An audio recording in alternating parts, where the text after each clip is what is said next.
اما بعد لہو دعوت الحق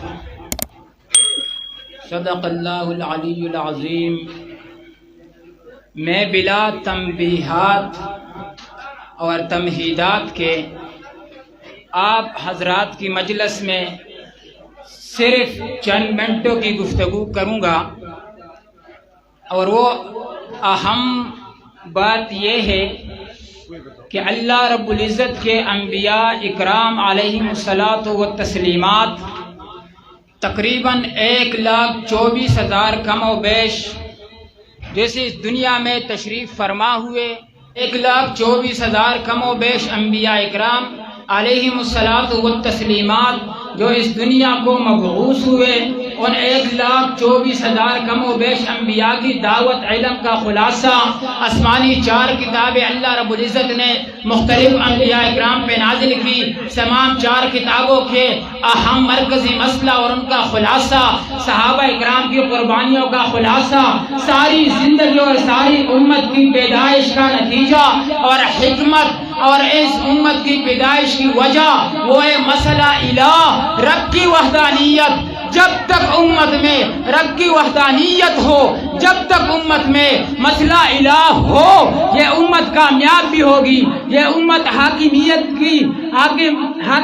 بھی کرے گی، مجازی حاکمیت، اور یہ امت غالب بھی ہوگی۔ جب اللہ کی توحید ہٹ جائے، دل سے اللہ کا روب نکل جائے، اللہ کا جو تعظیم ہے وہ نکل جائے، تو امت جائے گی تباہی کی طرف۔ ایک بار اللہ کے محبوب نے فرمایا مکے کے لوگوں کو، قل ہادی سبیلی ادعو الی اللہ، ہادی سبیلی، اے سنتی و منہاجی، اے کائنات والو میرا طریقہ یہ ہے، کائنات والو میرا منہج یہ ہے، کائنات والو میرا منہاج یہ ہے کہ میں اس کائنات میں آیا اس لیے کہ میں لوگوں کو کہوں اس کائنات میں رب کے سوا متصرف کوئی نہیں، رب کے سوا داتا کوئی نہیں، دستگیر کوئی نہیں، حاکم اعلیٰ کوئی نہیں، رب کے سوا مدبر کوئی نہیں، رب کے سوا خالق کوئی نہیں، رب کے سوا مالک کوئی نہیں، رب کے سوا رازق کوئی نہیں، رب کے سوا حلیم کوئی نہیں، رب کے سوا بصیر کوئی نہیں، رب کے سوا سمیع کوئی نہیں۔ جو اللہ کی صفات وحدانیت ہے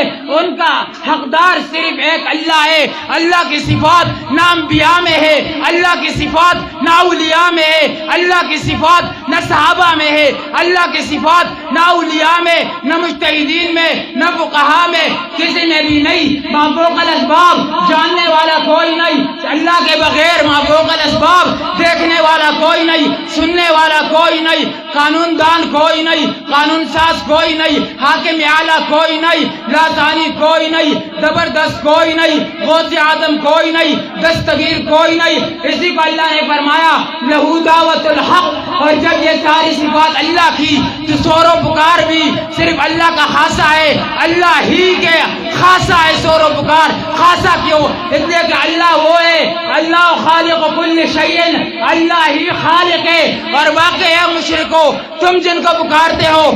وہ کیا کون ہے؟ وہ ہے لا یخلقون شیئا، ایک بچر کی تخلیق بھی نہیں کر سکتے، وہم یخلقون، وہ خود مخلوق ہے۔ نمبر 2 تو اللہ وہ ہے جو اللہ لا الہ الا ہو الحی هو الحی فتوکل علی الحی الذی لا يموت، یہ اللہ کی شان ہے، اللہ ہمیشہ زندہ، موت سے پاک ہے۔ تم جن کو پکارتے ہو اموات غیر احیاء، ارے ان میں روح ہی نہیں، جب دنیا سے چل بسے اموات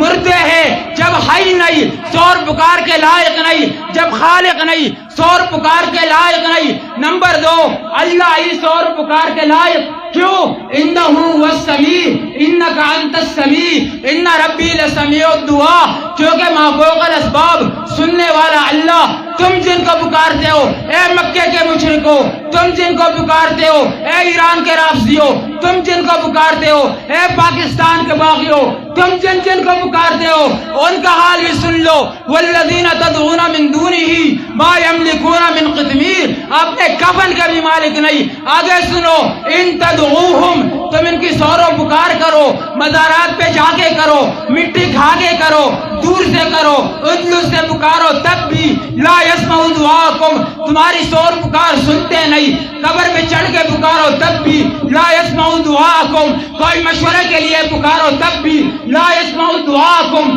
استشفاء کے لیے پکارو تب بھی لا یسمع دعاکم، اللہ نے فرمایا سنتے نہیں۔ جب سننے والا اکیلا اللہ، ہمیشہ زندہ رہنے والا اکیلا اللہ، خالق اللہ، تو شور و پکار کے لائق بھی اللہ، اس لیے اللہ نے فرمایا لہو دعوت الحق۔ آگے اللہ نے مسئلہ کی وضاحت کی، فرمایا والذین یدعون من دونہ، اے لوگو یہ جو مکے کے مشرک جن کو پکارتے ہو ان کا حال بھی سن لو، لا یستجیبون لہم بشیء، ان کے لیے ایک ذرہ کی استجابت نہیں کر سکتے، ان کے اقوال کی، شور و پکار کی جواب بھی نہیں دے سکتے، ان کو بھلا بھی نہیں کر سکتے، کیونکہ یمسسک اللہ بضر فلا کاشف لہ الا ہو، کیونکہ معمولی تکلیف بھی آ جائے، تکلیف لانے والا بھی اللہ، تکلیف دور کرنے والا بھی اللہ، خیر کا ارادہ اللہ کرے، مخلوق خیر کو ڈھال نہیں سکتی، شر کا ارادہ اللہ کرے، مخلوق اس ضرر شر سے پناہ دے نہیں سکتی۔ جب یمسسک اللہ بضر فلا کاشف لہ الا ہو، اللہ نے فرمایا میری شان ہے، ادعونی استجب لکم، مجھ ہی کو پکارو، استجب لکم، تم جن کو پکارتے ہو، لا یستجیبون لہم بشیء، ایک رتی کے مالک نہیں، ایک رتی کی قبولیت کر نہیں سکتے، بچے مانگو دے نہیں سکتے، نفع مانگو دے نہیں سکتے، شر سے پناہ مانگو بچا نہیں سکتے، کیونکہ ان کے ہاتھ میں اختیارات نہیں، تمہارے حالات سے خبر بھی نہیں، عالم الغیب بھی اللہ، داتا بھی اللہ، سمیع بھی اللہ، بصیر بھی اللہ، ما فوق الاسباب تصرفات کرنے والا بھی اللہ، داتا بھی اللہ، دنیا کو چلانے والا بھی اللہ،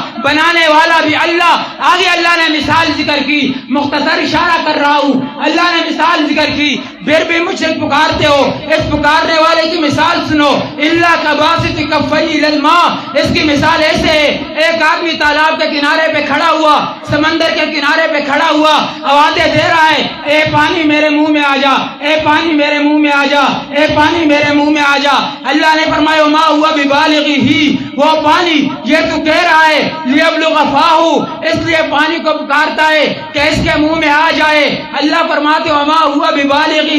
اس کے منہ میں قیامت تک آ نہیں سکتا، کیوں؟ اس لیے کہ اسباب کا استعمال نہیں کیا۔ سبب یہ تھا ایک ڈھول ہوتا، ایک رسی ہوتی، رسی ڈالتا ڈھول میں، ڈھول کو پہنتا تالاب میں، اس کو کھینچ کے پانی نکالتا، ہاتھوں سے پکڑ کے پیتا۔ اللہ نے مسئلہ سمجھا دیا کہ اے لوگوں، جس طرح پانی تر و تازہ موجود ہے، اس لیے انبیاء اسی طرح انبیاء کے وجود بھی تر و تازہ موجود ہے۔ جس طرح پانی اس کی پکار سن نہیں سکتا، اسی طرح انبیاء بھی اس کافر کی پکار سن نہیں سکتے، پھر بھی پکارتا رہے، قیامت تک پکار، تیرا گلہ چیر پاڑ دے، پھر بھی پکار سن نہیں سکتے، نفع پہنچا نہیں سکتے، نتیجہ یہ نکلے گا وما دعاء الکافرین الا فی ضلال۔ وآخر دعوانا الحمدللہ۔